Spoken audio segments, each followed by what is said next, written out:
Joining me to unpack more of this is Batanai Matsika, the head of research at Morgan & Co.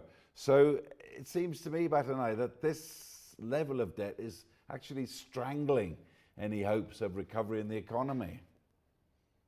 Okay, so the concern here is that Zimbabwe needs to unlock funding really to support the productive sectors of the economy, your mining, agriculture, and things like that. But what then limits the country from moving forward or actually getting more lines of credit is just the issue of debt, or what we've called the debt overhang. I think a key concern has been around the external debt that stands at roughly around 8.8 billion.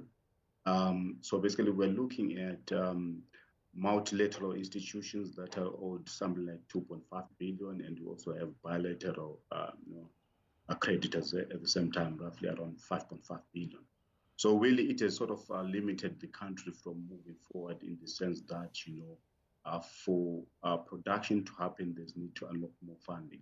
So it remains a cause of concern to say what are the monetary authorities going to do with that, to actually restructuring or coming up with some form of bailout plan, especially on the debt side. Well, it strikes me that Matuli Ngube, the finance minister, he's between a rock and a hard place here. The government is trying to influence him in some way, how to spend the nation's meagre coffers, but also on the other side, he's under a lot of pressure. What do you think he needs to do, and what do you think the authorities need to do to cut down this debt? It's obviously going to be drastic action. Okay, so it's worth just looking at the reality to say that currently, given the low productive levels within the economy, we are looking at capacity utilization of below 30%. So it's quite clear that Zimbabwe is in a need for some form of restructuring, especially on the debt, or some form of bailout plan to really looking at how this burden can be taken away. I think another area, probably a low-hanging fruit that Zimbabwe has to look into, is to leverage off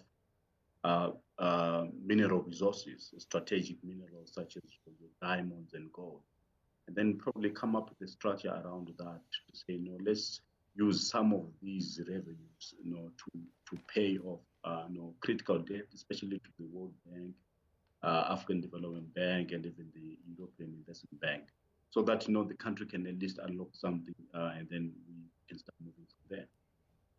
Well, speaking about these mineral resources, there's been a lot of concern, depression in the platinum industry, which has been a mainstay for years, but also been a lot of concerns about the diamond industry, questions over how it's run. How is the country going to harness these resources industry to try to get down this incredibly high debt?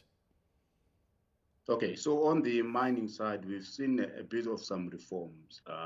Firstly, we've seen, of course, changes around, the indigenization policy, which then required that, investors would come in with the local partner having 51% or more. But there's been a relaxation on that front after realizing that there's need to tap into, new markets and new flows of FDI.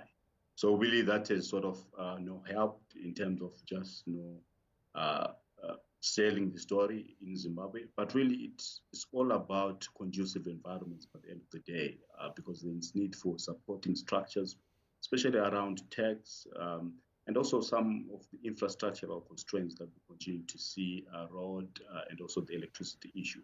So those are the areas that the government need to focus on, and by doing that, probably they would be able to attract some FDI flows.